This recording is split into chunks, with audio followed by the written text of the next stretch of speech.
இப்போ இந்த மாதிரியான கூட்டங்கள் பார்க்கும்போது எங்களுக்கு இது என்னடா அப்படிங்கிற மாதிரி. ஏன்னா இப்போ இருக்கக்கூடிய அரசியலை பார்க்கும். இப்போ உங்களுடைய ஒரு அறிவு கெட்டுல வரைக்கும் இந்த தமிழ் தேசிய அரசியல் அப்படின்னு ஒன்று இந்த மண்ணில் வரலைன்னா இந்த அரசியல் களம் எடுத்துக்கிட்டு இன்னும் ரொம்ப கொடூரமாக இருந்திருக்கும், உக்கிரமாக இருந்திருக்கும்.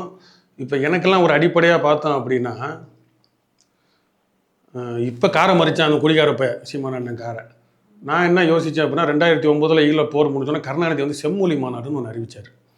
அதுக்கு என்ன பண்ணார், சென்னை மாநகர போக்குவரத்தில் எல்லாத்துலேயுமே வந்து வள்ளுவர் படம் போட்டு ஒரு வட்டமாக ஒரு பசை ஒட்டி ஸ்டிக்கரை ஒட்டிட்டு செம்மொழி மாநாட்டுக்கு விளம்பரம்.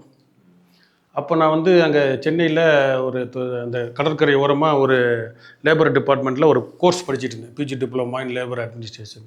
அப்போ நான் பேருந்து ஏறுறதுக்கு அந்த ஒரு 4-5 கிலோமீட்டர் நடந்து போய் அண்ணா சமாதிக்கிட்ட போய் தான் பேருந்து ஏறுறப்ப அங்கே சிறுநீர் கழிச்சிக்கிட்டே அந்த பஸ்ஸு பக்கத்தில் நின்று அந்த ஸ்டிக்கரை கிழிக்கிறேன். எனக்கு வள்ளுவரை கிழிக்கணும்னு எண்ணம் கிடையாது. வெறி, இத்தனை பேர் செத்துன்னு ரத்தம் கூட காயில் புறம்போக்கு இவன் வந்து மாநாடு நடத்துகிறானே செம்மொழி மாநாடு, ஸ்டிக்கரை கிழிக்கிறப்போ ஒரு கண்டக்டர் வந்து என்னை முறைச்சார். ஏய் அறிவு இருக்கா உனக்கு, எதுக்கு என்ன ஸ்டிக்கரை தெரியுமா, எதுக்கு கிழிக்கிறேன்னாரு.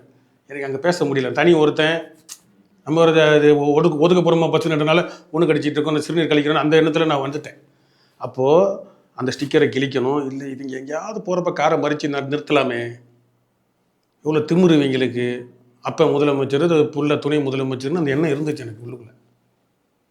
அப்போ இதெல்லாம் வந்து நம்ம உள்ளுக்குள்ளே அடக்கிக்கிட்டு இன்றைக்கி மாண்புமிகு முதலமைச்சர் மு.க. ஸ்டாலின் அவர்களே, எதிர்கட்சி தலைவர் எடப்பாடி பழனிசாமி அவர் சொல்கிற அளவுக்கு வந்து தமிழ் தேசிய அரசியல் வரல, சீமான் அண்ணன் உள்ளே வரலை, நம்ம நாம் தமிழர் உள்ளே வரலை அப்படின்னா வேறு மாதிரி நடந்திருக்கும்.